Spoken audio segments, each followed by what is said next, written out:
Fala galera, vamos ver hoje sobre Fibonacci, é um dos operacionais que eu mais gosto de utilizar.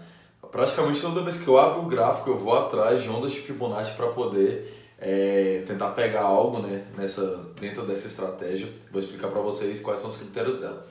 O Fibonacci vem da teoria de Leonardo Fibonacci, que fala que existe a proporção áurea para tudo na natureza, que são determinados números, como se fossem tipo números perfeitos. E existem as retrações de Fibonacci dentro do gráfico. Na verdade, Fibonacci dá para você aplicar para tudo, mas não é o sentido da aula que a gente conversar sobre isso. Só que, devido a essas ondas de retração, a gente utiliza certos números como entrada no gráfico, que eu vou mostrar para vocês. Só que o que a gente tem que observar? De preferência, que tenha tido uma lateralização no gráfico, tá bom? Eu vou mostrar isso para vocês. Que logo em seguida deu origem a uma onda de impulsão. Então, beleza. Como assim, João? Vamos lá para o gráfico. Uma lateralização, por exemplo, acabei de abrir aqui um pau, o JPY. A lateralização que eu observei, que a gente consegue observar rapidamente aqui é, por exemplo, o preço se concentrando aqui nessa região, certo? Ele se concentrou aqui e logo depois ele fez onda de impulsão de quê? De descida. Essa impulsão aqui a gente aproveita ela. De onde até onde? Lá do início, né? Então a gente pega bem daqui, por exemplo, do topo aqui que deu origem a toda essa descida aqui, né? Então vai ser a gente vai começar ela daqui até o final aqui desse movimento de descida, de todo esse movimento aqui que aconteceu no preço. O que a gente faz então? A gente vem nessa bolinha aqui de ferramentas gráficas, linha de Fibonacci, e traçamos lá, bem no pavio mesmo do preço, tá? Do topo ali mais ascendente e que esteja mais próximo, né, no caso de todo esse movimento aqui de descida, nesse caso aqui, e fazemos o quê? Traçamos aqui as regiões de 50 e de 61.8. Então eu coloco geralmente de amarelo, tá? Para deixar em destaque mesmo. E a partir disso eu vou fazer o quê? Eu vou aqui atrás no gráfico buscar por pontos. É como se a gente estivesse analisando aqui. Calma, deixa eu mostrar isso para vocês. É como se, por exemplo, eu tracei, né, e agora tá isso aqui pra gente. A gente ainda não viu o que o preço foi fazer, né? Se ele tocou nessas regiões ou não. Então, antes de eu ver se tocou ou não, o que eu vou observar lá atrás? Eu vou observar se tiveram pontos que me deixaram confortáveis para entrar naquela operação. Como assim confortáveis? Lembra quando eu expliquei para vocês sobre traçar regiões fortes do preço? Então, esse olhar gráfico de vocês vai servir exatamente para cá, tá bom? Então, por exemplo, na ponto 50 aqui, eu quero o máximo possível de confluências, tá? É como a gente chama. A confluência é exatamente a junção de duas ou mais estratégias naquele mesmo ponto. O que eu vou buscar aqui então no ponto 50? Muito mais pontos, tá? Que me deem uma zona que teve briga nela do que na 61.8, por exemplo. Então na ponto 50 teve essa região aqui, essa vela que bateu e logo subiu na próxima. É alguma coisa? É, mas é muito pouco ainda. Na 61.8 eu preciso de praticamente nada. Ela por si já é muito boa, porém ela tem também aqui sua zona de quê? De suporte do preço, né? Toda vez que o preço tentava passar essa região aqui, a força compradora logo dominava e colocava o preço para cima dela, né? Não necessariamente em velas verdes, né? Mas botava o preço para cima dessa região. Ou seja, a 61.8 está interessante como zona de briga. Esse horário aqui específico aqui das 6 horas, gente, eu vou falar a respeito dele. É o seguinte, não existe mercado nenhum aberto esse determinado momento. Então é algo meio que qualquer coisa a corretora pode fazer aqui. Tanto que se você analisar exatamente às 6 horas, qualquer par que seja, 18 horas aqui, vai estar algo bem doido como está, por exemplo, aqui. E fica mais ainda quando você está observando ali ao vivo, né? Porque cada vela desce no mesmo segundo que ela está aqui embaixo, ela já vai lá para cima. Então eu não vou definir esse horário aqui como critério de ter sido confluência para a estratégia de Fibonacci, tá? Eu vou analisar aqui mais para trás.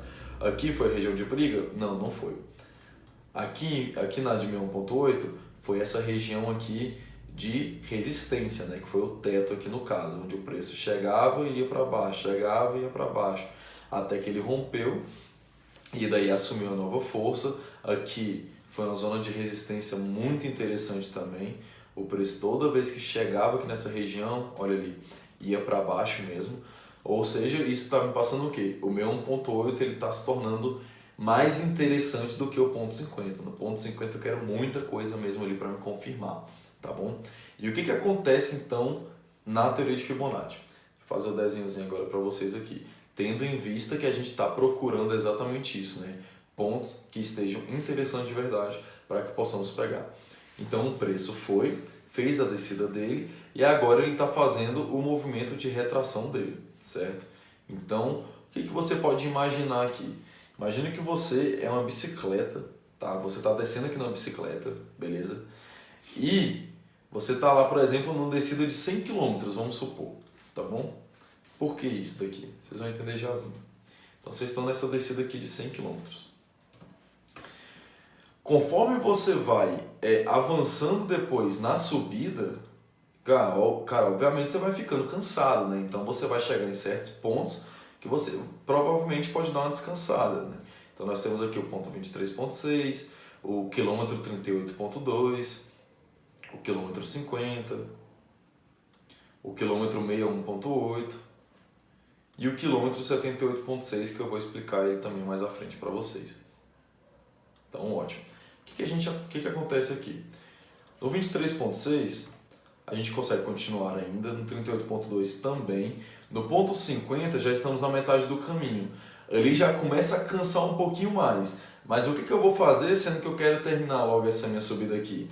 Eu vou priorizar do ponto 50 em adiante como um critério de parada meu de bicicleta, né, nesse ponto aqui, por exemplo, só se estiver me dando uma água de coco, uma sombra, uma água fresca, enfim, alguma coisa que me motive a estar ali. Ou seja, que é exatamente o que eu falei para vocês, as confluências lá atrás, certo? Então aqui tem que ter muito mais regiões, né, de briga, onde o preço pegava e travava uma briga ali mesmo, do que, por exemplo, no 61.8. Por quê? Porque o 61.8 já é um número, digamos, universal já de obedecer Fibonacci mesmo, as retrações de Fibonacci. Então, se torna muito, muito mais interessante mesmo do que o ponto 50, inclusive. E o 78.6, tá? Então, o que acontece? No 61.8, precisamos de pouca coisa, tá bom? É interessante ter uma confluência nele? Sim. Como para todas as operações é importante você ter uma confluência. Inclusive, foi isso que aumentou e muito a minha assertividade dentro do mercado, tá? Porém, essas duas aqui por si já são muito fortes, e a de ponto 50 mais ou menos, tá ok? Então aqui você só precisa, por exemplo, para te dar a vontade de parar, de uma aguinha, por exemplo. Então, uma aguinha vai ser o quê? Uma zona de briga que aconteceu ali atrás. No quilômetro 78, a mesma coisa, né? Você precisa de pouca coisa aqui para te confirmar que realmente é uma parada boa. E essa parada, você vai fazer o que nela? Digamos que todos os pontos aqui estão interessantes, tanto o 50 como o meu 1.8, quanto o 78.6. O que você vai fazer assim que o preço vier e bater na sua região? A vela que bater aqui, como eu estava explicando em outro vídeo para vocês, ela vai servir de parâmetro para confirmar que você pode pegar aquela ordem. Ou seja, quando o preço vem e bate na nossa região, aqui por exemplo de 50, aí pegou, fez uma vela, deixa eu colocar como vela, mas vai ficar mais fácil. Então a vela pegou e bateu aqui, entramos com uma venda para a próxima.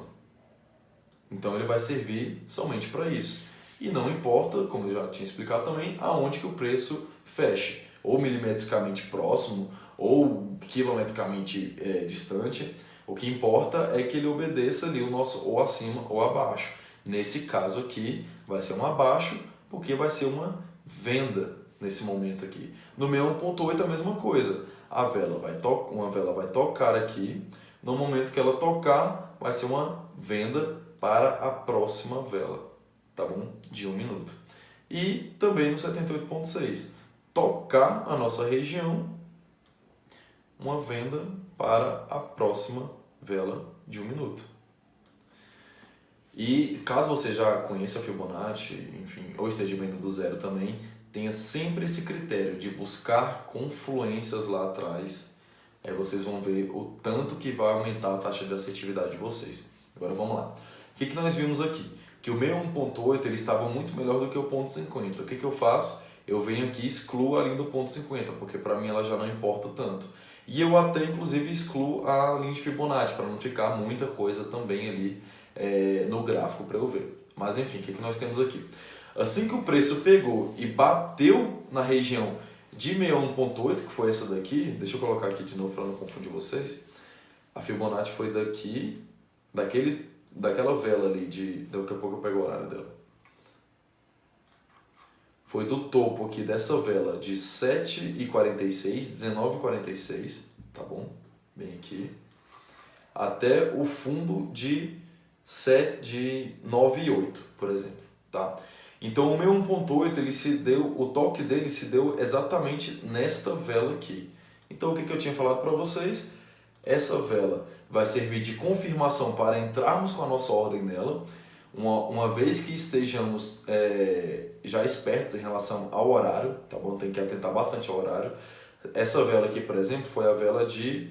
eu vou ter que parar ela aqui. Foi a vela de 9h19. Isso significa que a expiração para nós entrarmos aqui teria que ser para 9h21, porque ela expiraria às 9h20, né? Que começou essa vela de 9h20 aqui, que fechou às 9h21 ela. Então é exatamente esse o critério, tá bom? Então, no momento que tocou no nosso ponto, faríamos uma venda para fechamento desta vela que morreu aqui embaixo sem susto nenhum, né? Então, e a gente usa somente um toque, tá ok? Então, continuando aqui os critérios, lateralização para a onda de impulsão é melhor assim, mas às vezes quando você observa uma onda de impulsão, uma onda de impulsão também bem forte, pode utilizar também tranquilamente. Então, o que a gente vai fazer? Vamos colocar a Fibonacci. Vamos colocar a Fibo de onde começa o movimento para onde termina.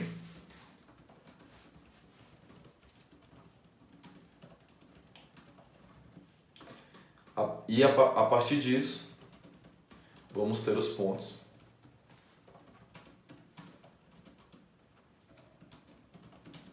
da Fibo. Quais pontos utilizamos? O 50, o 61.8 e 78.6. João, dá para usar o 23.6, o 38.2? Dá, tem gente que usa. Eu de vez em nunca também utilizo, desde que tenha uma confluência muito boa lá atrás, muitos pontos batendo, ou que esteja junto com alguma outra estratégia também, que aí eu já somo 3 ou mais estratégias para o mesmo ponto. Mas eu prefiro utilizar de qualquer forma do 50 para cima, de preferência o 61.8 e o 78.6, tá bom? E como que a gente traça o 78.6? Uma vez que vocês viram que a Ike Option ela não fornece aqui quando a gente tira, quando a gente coloca a Fibonacci, ela não fornece para a gente esse número, né? Bom, se nós viermos aqui no TradingView, por exemplo, o que a gente consegue observar ali nele? Deixa eu abrir aqui a internet.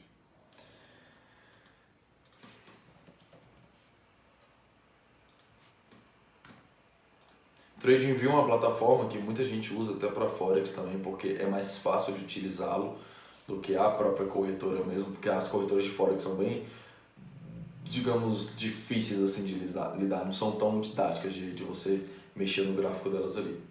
Aí muita gente acaba utilizando ele aqui para isso. Deixa eu pegar aqui algum par aqui e mostrar para vocês aqui. O que acontece? Quando traçamos uma Fibonacci, é para dar já todos os níveis de Fibonacci. Só que a Ike Option não faz isso de esperta que ela é, né?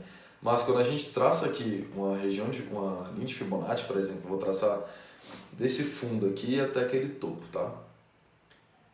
Então observem bem. Quando nós traçamos aqui essa região de Fibonacci, ela indica aqui já pra gente o quê? Todos os pontos. O 23.6, o 38.2, o 50, o 61.8 e o 78.6. Agora, como que a gente faz para ter o 78.6 lá dentro da Ike Option mesmo, para você não ter que vir recorrer a uma outra plataforma? Você faz isso daqui. Vocês estão vendo aqui onde é que está a nossa Fibonacci, né? Vocês vão usar o gabarito da sua antiga e vão traçar um ao contrário. Caso esse vídeo fique difícil de você entender, você pega e assista ele de novo que já vai dar para tirar a sua dúvida. A gente não começou a Fibonacci daqui do topo para baixo, uma vez que a tendência observada foi de baixa, para a gente tirar o 78,6 é só a gente vir de onde foi o final da nossa Fibo e faz ela ao contrário, né? No caso. Então, o que a gente tem? A gente tem um novo ponto, que é o 23,6 aqui em cima, que é na verdade o 78,6, que era para ser do jeito certo, né? Então eu pego, deixo ele de amarelo ali. Se vocês não tiverem entendido, repito, vejam o vídeo novamente, tá? Pode ficar confuso, é normal. E a partir disso eu vou ter um novo ponto de Fibonacci, tá ok? Aí eu posso vir aqui, eu vou só ocultar as linhas aqui, que para vocês verem depois o feedback mesmo, o ponto mesmo ali em si. E o que aconteceu? A linha pegou, o preço pegou, tocou na nossa região, seria uma venda, certo? Para a próxima vela, que morreu aonde? Lá embaixo também, sem susto nenhum pra gente aqui. Então, para vocês verem como que a taxa de assertividade realmente é muito boa, né, dessa estratégia. Vão testando ela, realmente pode ser um pouco difícil no início, tá, de vocês entenderem ela, mas depois que vocês afiarem mesmo o machado nela, vai ficar muito interessante de estar utilizando. E como eu falei, Fibonacci também não tem só na tendência de baixo, né, tem na tendência de alta também. Eu vou procurar um aqui agora para mostrar para vocês. Lembrando sempre dos critérios, tá bom? Então, vou pegar aqui desse fundo, por exemplo, pode ser do fundo desse fundo anterior, pode ser do fundo mais aqui, até desse fundo aqui também, não importa. O importante é para vocês irem tendo maturidade gráfica, tá bom? Tendo tempo de tela. Então, tracem de onde vocês quiserem, desde que seja alguma região em destaque, que vai fazer mais diferença para vocês. E eu posso traçar nesse topo aqui que ela fez, por exemplo, eu posso botar no topo mais longe que esteja também, posso colocar nesse aqui. O que importa para mim são as confluências lá de trás sempre, tá bom? Então vamos colocar, por exemplo, nesse topão aqui. E outra coisa também, quanto mais distante a Fibonacci, maior a chance dela obedecer também, inclusive, tá ok? Então vamos lá. Tracei, não vou traçar dali porque tá longe até demais. E como se estivéssemos utilizando durante o dia, né? Como se estivesse operando ali 8 da manhã, por exemplo, e fôssemos ver aqui essa Fibonacci aqui que se formou no EuroJPY. Então, o que nós fazemos? Ponto 50, 61,8, e já vou clonar mais um aqui para fazer o 78,6. O que eu faço com 78,6? Pego a Fibo, traço ao contrário, usando todo o gabarito da última, e pronto, tá ali o 23,6, que na verdade é o 78,6 ao contrário. Vou vir aqui, só vou ocultar mesmo as linhas aqui. E pronto, tenho os meus pontos agora. Agora eu só vou fazer o quê? Eu vou no gráfico lá atrás, tá? Para ver se realmente foi um ponto interessante. Não foi aqui que a Fibo tocou no ponto 50, tá? Foi mais, porque o topo que eu utilizei foi aqui mais para cima. Então, o que significa que se fosse esse topo que estivéssemos utilizando, esse ponto aqui, que seria o ponto 50, ele estaria mais abaixo. Como o topo foi ali, vocês podem observar aqui, ó. Como o topo foi ali mais em cima, aí sim o ponto 50 está certo aqui, tá ok? Mas continuando aqui. Aí beleza, já vi que foi uma região interessante de briga aqui. Vamos ver se tem mais coisa aqui para trás. Um ponto mais ou menos aqui, tá ficando interessante. E outra coisa que vocês se atentem também, tipo, quanto mais pavis tiver na região, se torna melhor também. Então aqui, por agora, temos 3 pavis, 4, 5 pavis, tá ficando interessante, 6 pavis aqui. Vamos ver mais para trás. Até quanto mais para trás, João? Até quanto você quiser, tá? Só digo isso, quanto mais zona de briga naquele preço ali, melhor, naquela taxa. Essa daqui não serviu muito de parâmetro, tá? Pronto, aqui já tá bom. Foram tipo 5, 6 pavis. Se torna mais ou menos interessante. O que deixa ele um pouco melhor é porque é uma Fibo muito grande, né? E como é uma Fibo muito grande, a tendência dela obedecer é muito maior também. Agora vamos ver que foi até bom não ter tirado ela, porque agora eu me perdi dela aqui. Ela tá mais pra cá. Pronto, beleza. O que aconteceu no ponto 50, então, na hora que o preço foi tocar lá, olha a importância de ter mais confluências possíveis, o tanto que se torna melhor. O preço pode ter dado até um infarto aqui, ou um empate, né? Creio que provavelmente foi um... Vou dizer, creio que provavelmente deu até um empate aqui nessa região, nessa taxa. A compra seria aqui, certo? A compra seria nesta vela para expiração dessa. O que aconteceu? Daríamos exatamente nessa taxa aqui, né? Na hora que ela toca na região. Como ela tocou e morreu exatamente em cima, vamos deixar como empate. Às vezes, como essa vela está bem grande assim, pode ser que ela tenha vindo de uma vez e quando ela chegou nessa taxa, ela pode ter descido um pouco mais. Então, talvez você poderia pegar ela com a taxa melhor aqui embaixo, né? Mais embaixo aqui, e o preço poderia ter dado in facilmente. Porém, vamos utilizar o critério exatamente da nossa taxa. Então, seria um empate. Lembrando que empate, como estamos vendo binário, a corretora devolveria o seu investimento, né? Então, se você tivesse dado uma ordem de R$2 e tivesse empatado a sua ordem, você devolveria, a Equioption devolveria os seus R$2. E agora vamos continuar vendo aqui os outros pontos, né? De 1.8 e tudo mais. O que aconteceu aqui, gente? A gente não utiliza de novo tal ponto, já foi pego uma vez, a gente pode até excluir tal ponto 50 dessa forma aqui, beleza? E o que aconteceu logo adiante? O preço não chegou a ir no meio 1.8 e fez um novo topo. Isso aqui foi bem interessante de ter acontecido, inclusive. O que a gente faz? A gente coloca o nosso topo ajustando para o novo topo mais ascendente possível. E assim nós vamos ter novos pontos de FIBO. Então vamos ter um novo ponto 50, um novo 61.8 e um novo 78.6. O que a gente tem que fazer? Tem que ajustar tudo de novo. Então agora vai ter que ser uma nova FIBO, também ao contrário, para pegar o ponto 78.6. Ótimo, agora a gente vem aqui, 78.6, marca ele, e mais uma vez vai lá atrás do gráfico para ver se teve confluências interessantes. Vamos lá ver aqui. Deixa eu apagar ela aqui, para a gente dar uma olhada aqui para trás. Então beleza, temos aqui o ponto 50, vamos ver aqui para trás já. Foi uma região interessante de resistência bem nesse ponto aqui e suporte bem nesse ponto aqui. Tá ficando interessante. Legal aqui, gostei. Se essas velas tivessem batido aqui e voltado seria melhor ainda. Esse ponto tá legal, esse ponto 50 tá interessante. Meu 1.8, só de ter um pavio próximo assim para mim já influencia. Ainda mais isso daqui também, né, que bateu nessa vela, subiu aqui na próxima e meu 1.8 já tá legal. É igual que eu falo, meu 1.8 precisa só de uma aguinha, a gente precisa de coisa muito pouca.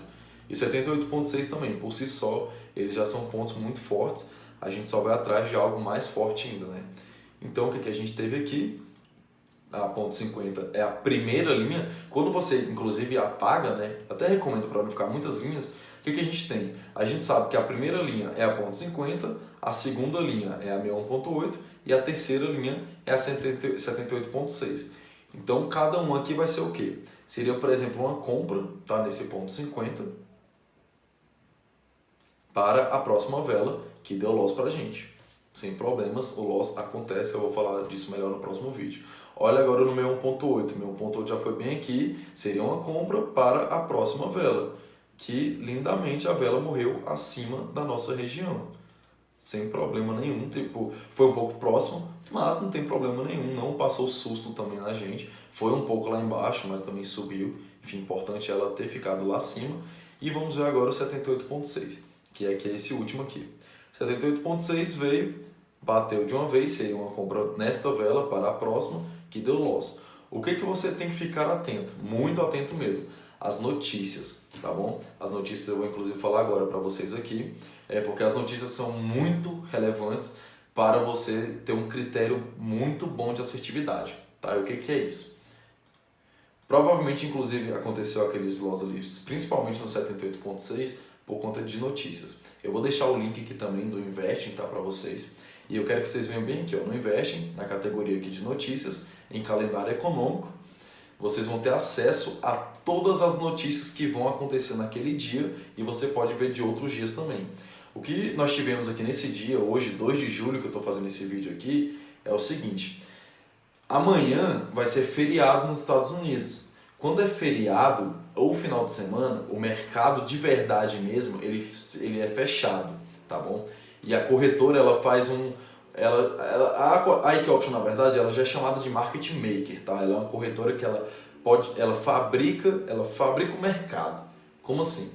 Ela vai precisar de pegar o gráfico do Forex enquanto o Forex está aberto. Só que em dias de feriado, em dias de final de semana, ela pode simplesmente fabricar um mercado, porque não existe aquela movimentação de mercado nesses dias, certo? Então, amanhã, por exemplo, mesmo, que vai ser dia 3 de julho, era para ser a primeira sexta-feira útil do mês, não vai ser porque vai ser o feriado. Aí o que acontece quando é a primeira sexta-feira útil do mês? É o dia de payroll, tá? Vou escrever aqui para vocês também. E o que é o payroll, gente? Payroll é o pagamento da folha norte-americana. Isso aqui influencia o que pra gente? Tudo. Por quê? Ele mexe com índice de desempregos e, consequentemente, empregos também, né? Obviamente. E ver principalmente o que mudou do mês passado, o que pode mudar do mês que está acontecendo ali. Então ele deixa o gráfico muito volátil. E é exatamente isso que acontece com notícias. E a gente precisa se precaver em relação a elas. Notícia tão forte como o payroll, a gente recomenda inclusive ficar de fora. E o payroll foi hoje porque amanhã é o feriado, como eu havia explicado.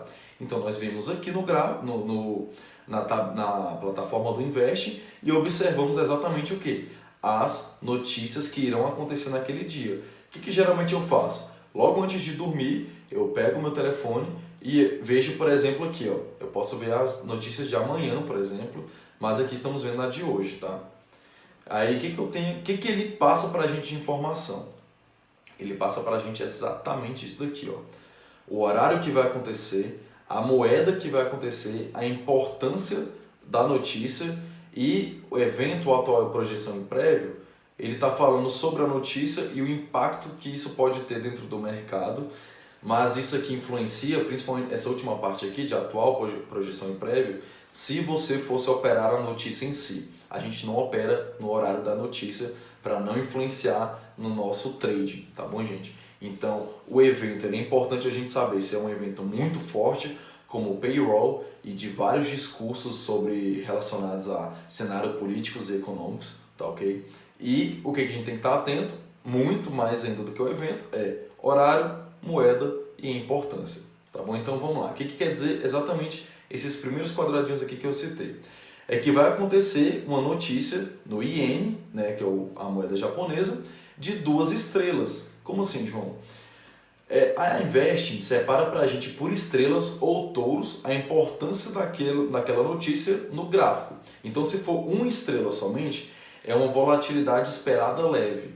Se for 2 estrelas, é uma volatilidade esperada média. E se forem 3 estrelas, é volatilidade esperada alta. Tá? E como que a gente precisa muito se precaver nisso? Por exemplo, se eu estou analisando qualquer par que seja, não importa, euro, USD, qualquer par que seja, o que eu preciso de estar sabendo com toda certeza? Quais notícias vão acontecer e em quais horários? No dólar, no GBP e na zona euro, tá bom? Por quê? Porque são as moedas mais fortes que podem impactar no mercado, principalmente o dólar, tá bom? O dólar é a mais forte de todas. Agora vamos lá. Se eu estou operando o par CAD-CHF, por exemplo, eu não vou operar nenhum par se tiver notícia no dólar, tá bom? Isso já é de praxe meu. Mas se, por exemplo, eu estou operando o euro, estou operando lá euro em relação ao dólar e tem notícia no CAD, tá? Que é o dólar canadense.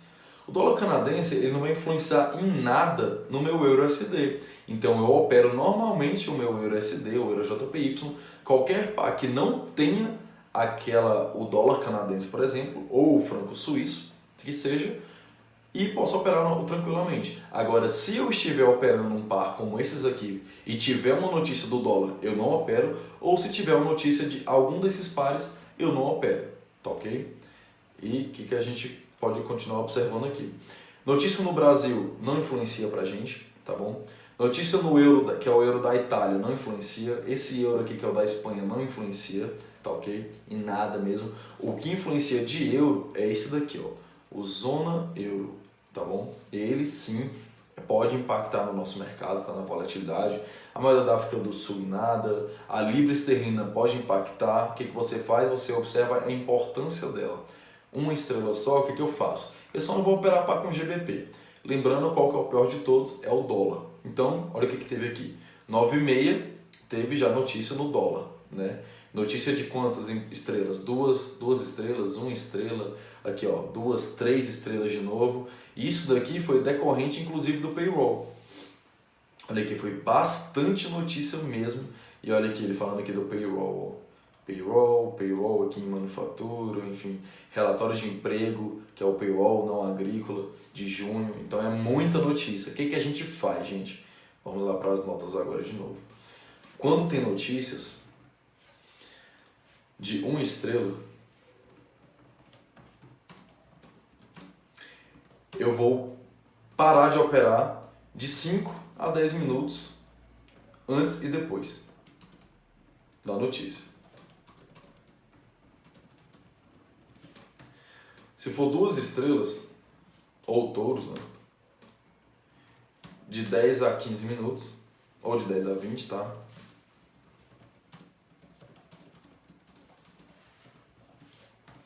E 3 estrelas ou touros,